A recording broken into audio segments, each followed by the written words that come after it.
Pack your desk, Terry. You're done here. Warren's voice cut through the Tuesday morning silence like a knife.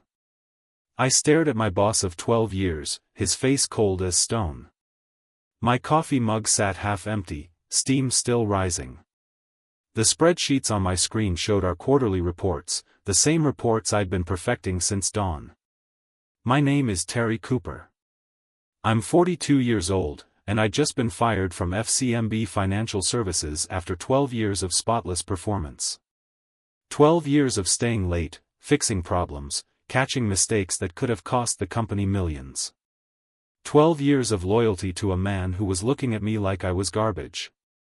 I don't understand, I said quietly. My performance reviews have always been excellent. Warren adjusted his expensive tie. We're restructuring the accounting department. Your position is no longer needed. The lie hung in the air between us. I knew it was a lie because I'd seen the budget projections. We were hiring, not firing. Something else was happening here, something Warren didn't want me around to see. I nodded slowly, keeping my face neutral. When do you need me out? End of today. Security will escort you. That's when I knew Warren had no idea what he'd just started. I'd started at FCMB Financial Services in 2012, right after my divorce finalized. The company handled investment portfolios for small businesses across the Midwest. Nothing glamorous, but steady work that paid well. Warren hired me himself, said my attention to detail was exactly what they needed. For 12 years, I was the backbone of our accounting department. I caught billing errors, tracked down missing payments, and built financial systems that saved the company hundreds of thousands. My desk sat right outside Warren's office, close enough to hear his phone calls, see his visitors, notice his patterns. Warren was 45, divorced twice, and drove a different luxury car every 6 months. He lived in a mansion in the hills and took monthly trips to Vegas. On paper, his salary justified maybe half that lifestyle. I never questioned it. Successful people lived well, and Warren had built FCMB Financial from nothing into a $30 million operation. But sitting at my desk after he fired me, packing 12 years of my life into cardboard boxes, pieces started falling into place. The late-night meetings with cash clients. The phone calls he'd take in his locked office. The way he'd gotten nervous whenever I asked about certain budget line items. Warren thought firing me would solve his problems. He was about to learn how wrong he was. This is insane, Dad. My son Trevor helped me carry boxes to my car. He was 19, home from college for spring break. 12 years and they just dumped you? It happens, I said, though my jaw was tight. Companies change direction. But Trevor knew me too well. You're not upset enough. You should be furious. He was right. I should have been angry, should have been worried about my future. Instead, I felt strangely calm. Like when you finally understand a puzzle you've been working on for months. The security guard watched us load my car, making sure I didn't steal company property. I'd never stolen anything in my life. The irony wasn't lost on me, considering what I suspected about Warren. What are you going to do? Trevor asked as we finished. Find another job, I said.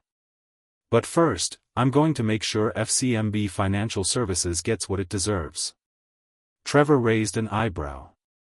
That doesn't sound like you. It wasn't like me. The old Terry would have walked away quietly, found new work, and moved on.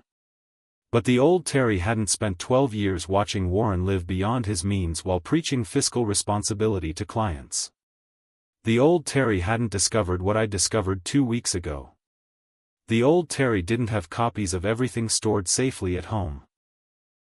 2 weeks before Warren fired me, I'd been working late on quarterly reports when my computer froze.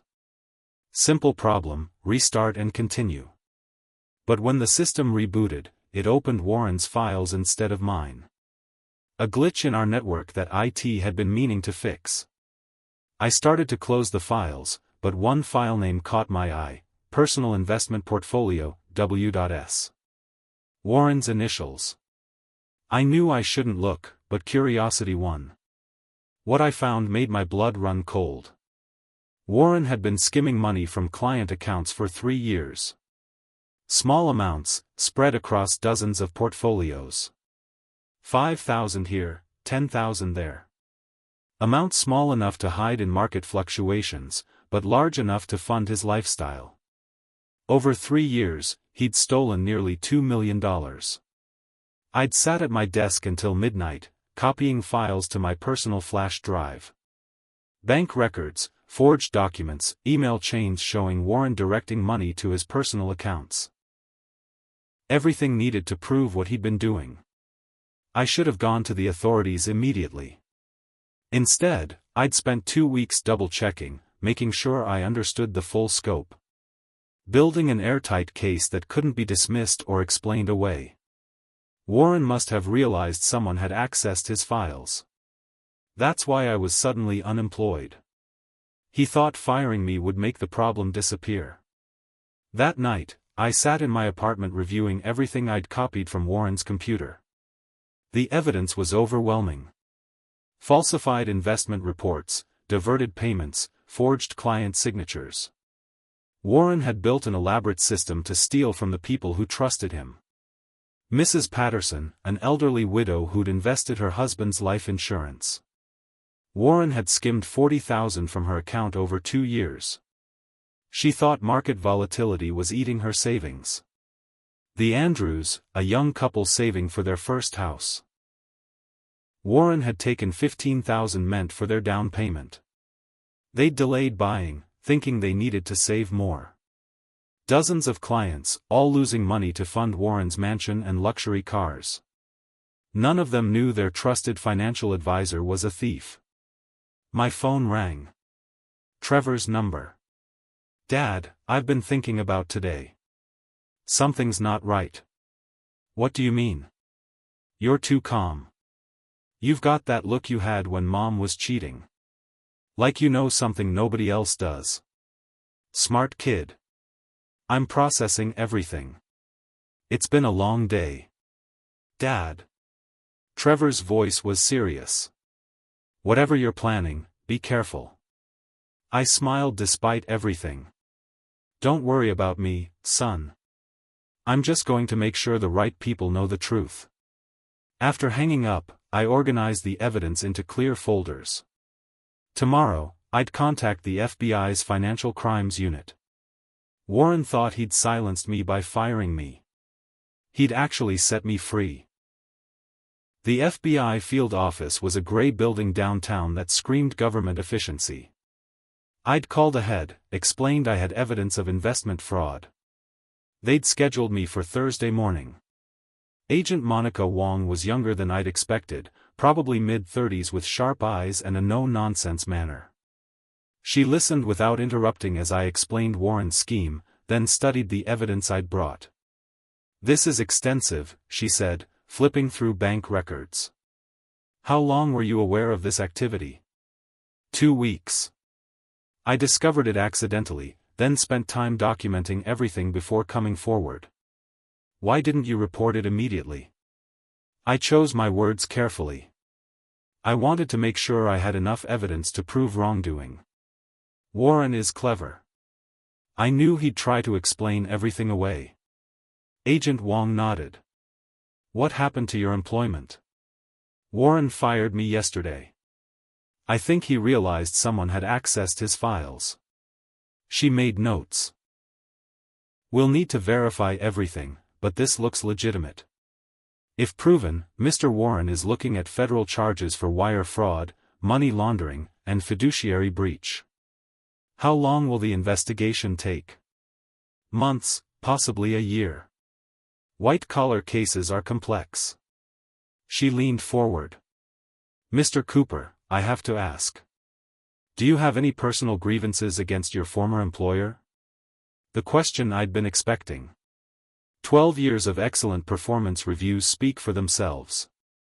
"I'm not doing this for revenge.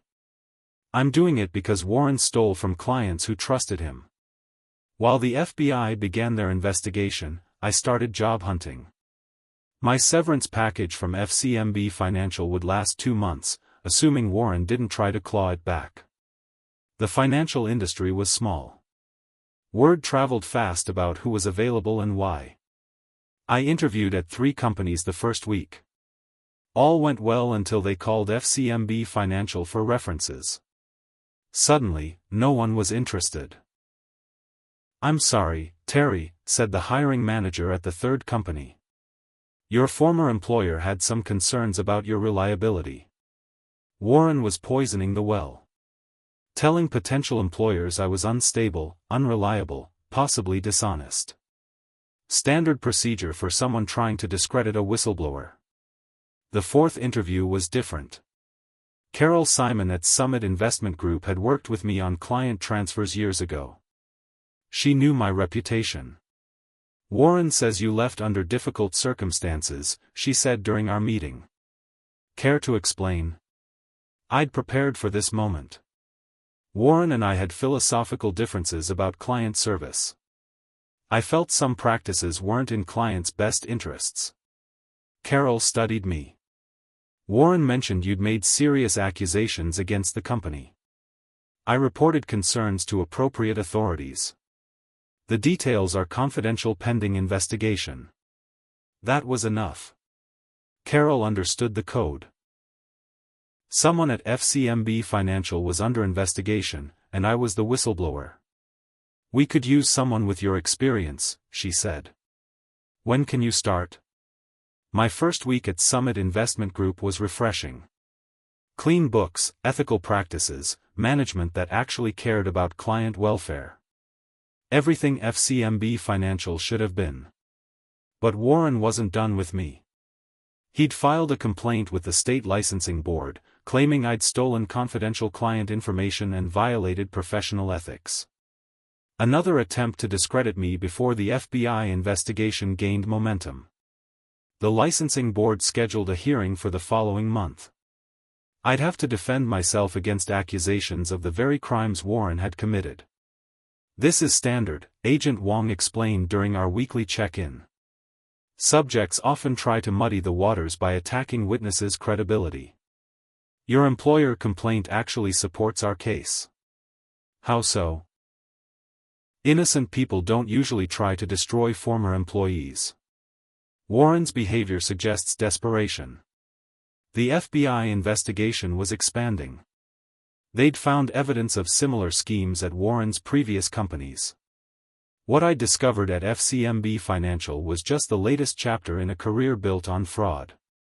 "We're building a RICO case," Agent Wong continued. "Racketeering charges carry much heavier sentences." I felt satisfaction mixed with sadness. Warren could have built a legitimate business. Instead, he'd chosen to be a criminal who destroyed people's lives for luxury cars and Vegas trips. "When will you arrest him?" "Soon. We're coordinating with other jurisdictions. When we move, it'll be comprehensive." The licensing board hearing was a circus. Warren had hired expensive lawyers who painted me as a disgruntled employee seeking revenge through false accusations. They questioned my mental stability, my professional competence, even my divorce 5 years ago. I kept my answers short and factual. Yes, I'd copied company files. Yes, I'd reported suspected fraud to federal authorities. No, I had no personal vendetta against Warren. "Mr. Cooper," Warren's lawyer said during cross-examination, "isn't it true you were terminated for cause after accessing confidential files without authorization?" "I was terminated after discovering evidence of client fund misappropriation. According to your former employer, you violated company policy and breached client confidentiality. According to federal law, I had a duty to report suspected criminal activity." The hearing lasted 6 hours. The board would issue their decision in 30 days. I wasn't worried. The FBI investigation would conclude long before then, and Warren's credibility would evaporate.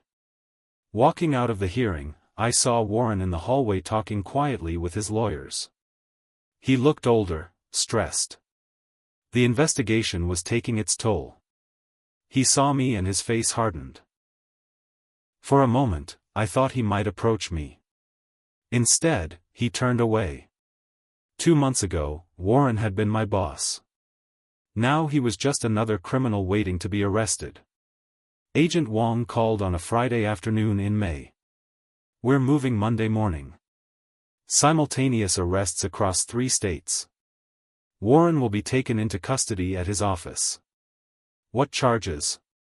18 counts of wire fraud, 12 counts of money laundering, 6 counts of racketeering, and conspiracy to commit fraud. If convicted on all counts, he's looking at 25 years minimum. I sat at my desk at Summit Investment Group. 8 months since Warren fired me.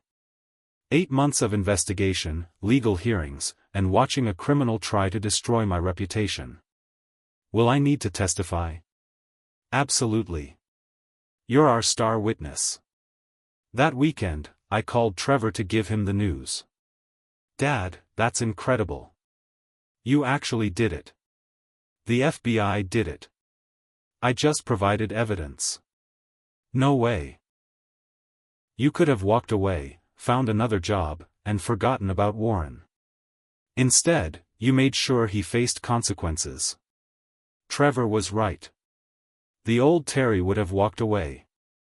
But the old Terry hadn't seen Warren's victims, and hadn't understood the scope of the damage. Monday morning would begin Warren's reckoning. I planned to be there to watch. I arrived at FCMB Financial Services at 8 a.m., parking across the street with a clear view of the front entrance. Agent Wong had said they'd arrest Warren at his office to prevent him from destroying evidence. At 8:15, 3 black SUVs pulled up. FBI agents in windbreakers surrounded the building. Some entered through the front, others through the back. Professional, coordinated, inevitable.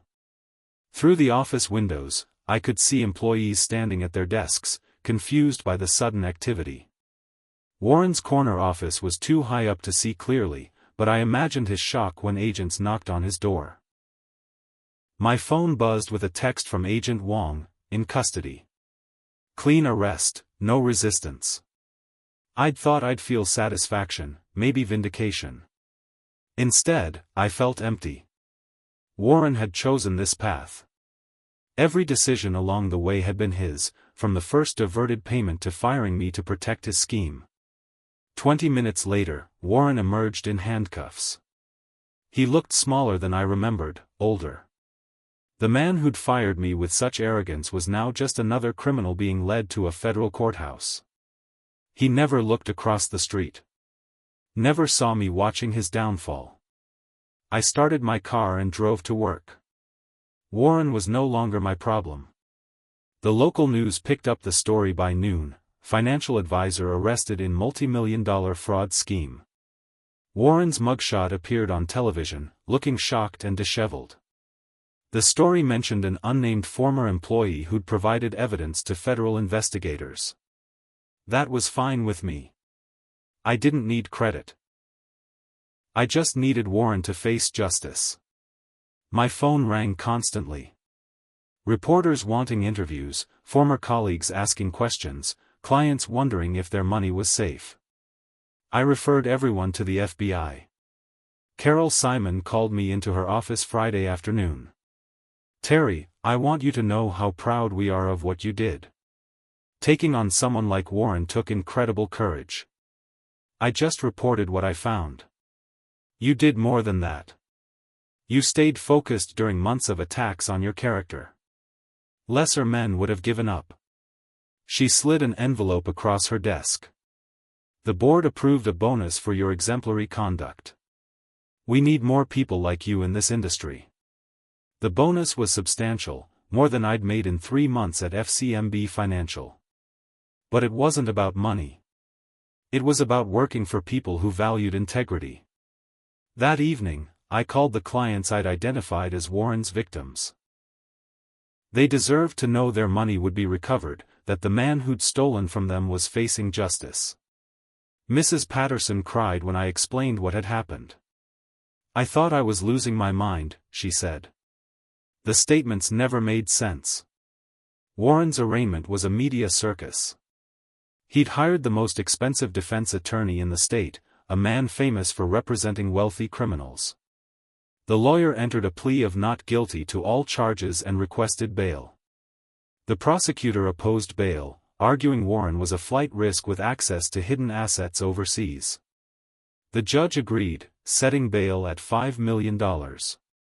Warren couldn't make bail. He'd spent his stolen money on lifestyle purchases that couldn't be quickly liquidated. His mansion was mortgaged, his cars were leased, his investments were frozen by federal order. He'd remain in federal detention until trial. I watched from the gallery as Warren was led away in shackles. He'd fired me to protect his criminal empire. Now he was living in a cell while I'd rebuilt my career at a better company. Outside the courthouse, his lawyer approached me. "Mr. Cooper, my client would like to meet with you." "I'm not interested. He wants to apologize, to explain his side of things." I studied the lawyer's face. "Warren wants to convince me to change my testimony. He wants to make amends. He should have thought about that before he fired me and tried to destroy my reputation." I walked away. Warren had made his choices. Now he could live with the consequences. The trial was scheduled for October, 5 months away. The FBI's investigation had expanded to include Warren's previous employers, uncovering a 20-year pattern of financial fraud. He'd stolen nearly $8 million over his career. My testimony would be crucial, but I wouldn't be the only witness. The FBI had found other victims, former employees who'd suspected Warren's activities but stayed quiet out of fear. Agent Wong kept me updated on developments. Warren's defense strategy was becoming clear: claim he'd been manipulating investment funds to maximize returns for clients, not for personal gain. A risky strategy that required explaining away millions in personal expenses. "He's going to argue he was borrowing money with intent to repay," Agent Wong explained. Classic embezzlement defense. Will that work? Not with the evidence we have. Warren lived lavishly while clients lost money. Hard to claim altruistic motives. Meanwhile, my life had returned to normal. I worked at Summit Investment Group, rebuilt my professional reputation, and prepared for the trial that would end Warren's criminal career. The licensing board had dismissed all charges against me after Warren's arrest. My professional license was clean, my reputation restored. Trevor visited from college that summer, proud of his father's courage in facing down a powerful criminal. "Dad, you're like a movie hero. Taking down the corrupt boss." I laughed. "Real life isn't like movies, son. I just did what was right." Warren's trial Bega's scheme step by step. The evidence was overwhelming: falsified records, diverted payments, forged signatures. Warren had stolen systematically for years. During cross-examination, Warren's lawyer tried to portray me as a vindictive employee seeking revenge. "Isn't it true, Mr. Cooper, that you were terminated for cause after violating company policy?" "I was terminated after discovering evidence of criminal activity." "You illegally accessed confidential files without authorization." "I reported suspected fraud to federal authorities, as required by law." The lawyer pressed harder. "You had access to your employer's personal files for weeks before reporting anything. Isn't that correct?" "I spent time documenting the full scope of the fraud to ensure a complete investigation." "Or you spent time building a case against an employer who'd fired you." I looked directly at the jury. Warren stole $2 million from clients who trusted him. Nothing about my employment status changes that fact. The cross-examination continued for hours, but the lawyer couldn't shake my testimony. The evidence spoke for itself. Warren took the stand in his own defense, a risky move that surprised legal observers. He was polished, confident, portraying himself as a successful businessman who'd made some questionable decisions but never intended to harm clients. "I moved money between accounts to optimize returns," he testified.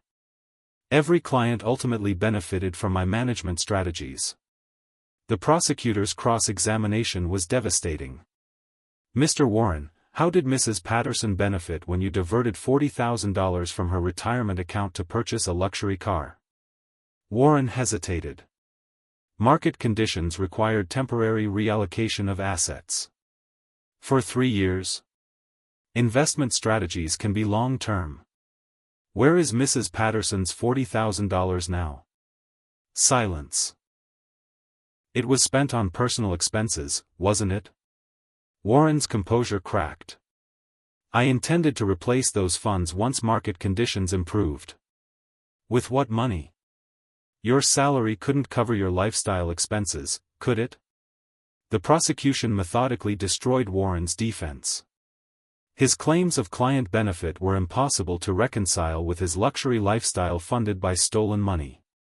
After 3 days of testimony, Warren looked exhausted, defeated.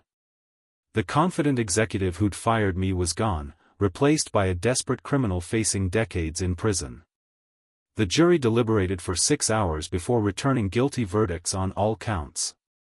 Warren showed no emotion as the foreman read each verdict, but his shoulders sagged with the weight of his future. The judge scheduled sentencing for December, allowing time for victim impact statements and pre-sentencing reports. Outside the courthouse, reporters swarmed. I declined interviews, but Agent Wong spoke to the media about the importance of whistleblowers in exposing financial crimes. I drove home feeling empty rather than vindicated. Warren's conviction was justice, but it couldn't undo the damage he'd caused. Families had lost savings, retirements had been decimated, trust had been shattered. That evening, Trevor called from college. "Dad, I saw the news." "You did it. Warren's going to prison." "The system worked," I corrected. "The FBI did their job, the prosecutor proved the case, and the jury made the right decision. But you started it all. You could have walked away and minded your own business." "Sometimes you have to stand up for what's right," I said. "Even when it's difficult." Warren's sentencing hearing was packed with victims eager to confront the man who'd stolen their money. Mrs. Patterson spoke about losing her husband's life insurance, how Warren's theft had forced her to move to a smaller apartment. The Andrews described delaying their first home purchase, not knowing their trusted advisor was stealing their down payment. Dozens of victims shared similar stories. Warren sat silently, occasionally wiping his eyes but showing no real emotion. When my turn came, I kept my statement brief. Warren had every advantage in life. Education, opportunity, client trust. He chose to abuse that trust for personal gain.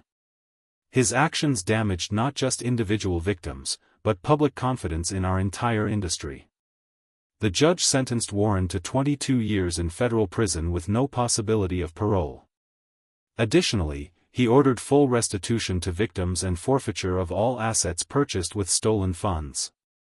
Warren would be 77 when released, assuming he survived prison. His mansion would be sold, his cars repossessed, his investments liquidated. Everything he'd bought with stolen money would go to victims. As Warren was led away in chains, he looked at me one final time. I saw no remorse, only anger that his scheme had been exposed. He'd fired me to protect his crimes.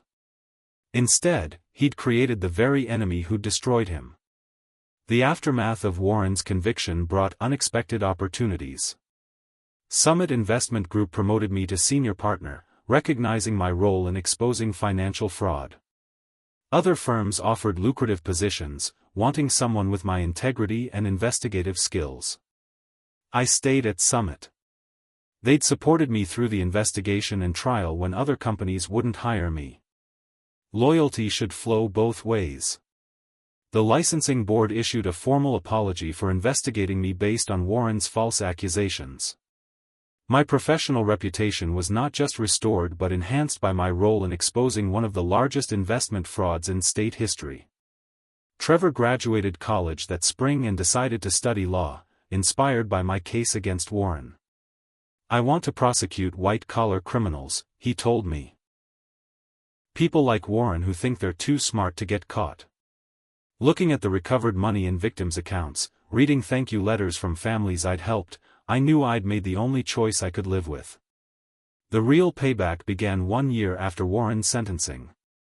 I was reviewing client portfolios at Summit Investment Group when Carol Simon knocked on my door. "Terry, there's someone here to see you." Agent Wong entered with a woman I didn't recognize. Middle-aged, well-dressed, carrying a briefcase. "Mr. Cooper, this is Assistant U.S. Attorney Jennifer Walsh. She's prosecuting a related case." We shook hands. "Mr. Cooper, your testimony against Warren led us to investigate his former associates. We've uncovered a much larger conspiracy." She opened her briefcase, pulling out photographs and documents. Warren wasn't working alone. He was part of a network of financial advisors operating similar schemes across multiple states. The photos showed men I recognized from industry conferences. Respected advisors who'd built successful practices on stolen money. "We've identified 12 conspirators who stole over $30 million combined. Your case was the domino that started everything falling." I studied the evidence. "What do you need from me?" "Testimony in 6 additional trials. These men watched Warren's prosecution and know we're coming. Some have fled overseas, others are destroying evidence." Agent Wong leaned forward. "Terry, this is bigger than just Warren. We're dismantling an entire criminal network." I thought about Warren in prison, spending his days researching hopeless appeals. He'd probably assumed his arrest would end the investigation. Instead, it had exposed dozens of co-conspirators. "I'll testify," I said. "How many victims are we talking about?" "Over 300 families. Seniors who lost retirement funds, young couples who lost home down payments, small businesses that trusted the wrong advisors." The scope was staggering. Warren's network had been systematically stealing from clients for over a decade. The first co-conspirator trial began that fall. Richard Barnes had operated a scheme similar to Warren's, stealing from client accounts to fund a gambling addiction. Unlike Warren, Barnes had pled guilty and cooperated with prosecutors. During his sentencing hearing, Barnes broke down on the stand. "I started with small amounts, telling myself I'd pay everything back when my luck changed. But gambling addicts never win long-term. The debts kept growing."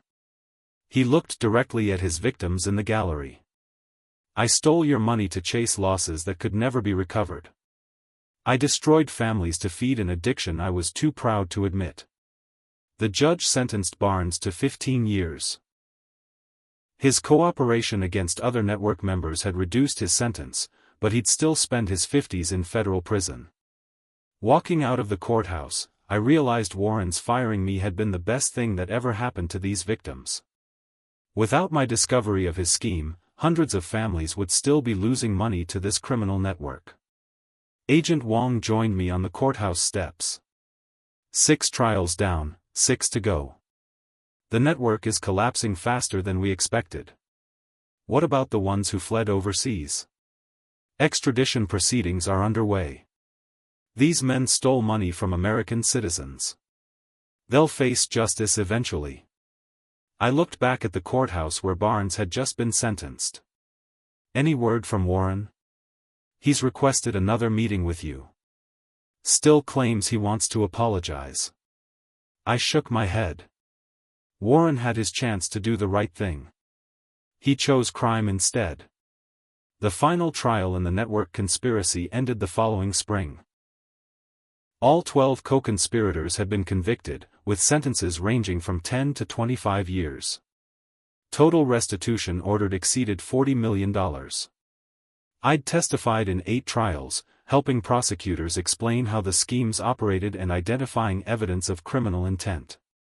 Each trial had revealed new layers of the conspiracy Warren had helped create. At the final sentencing hearing, the judge made a point of acknowledging my role.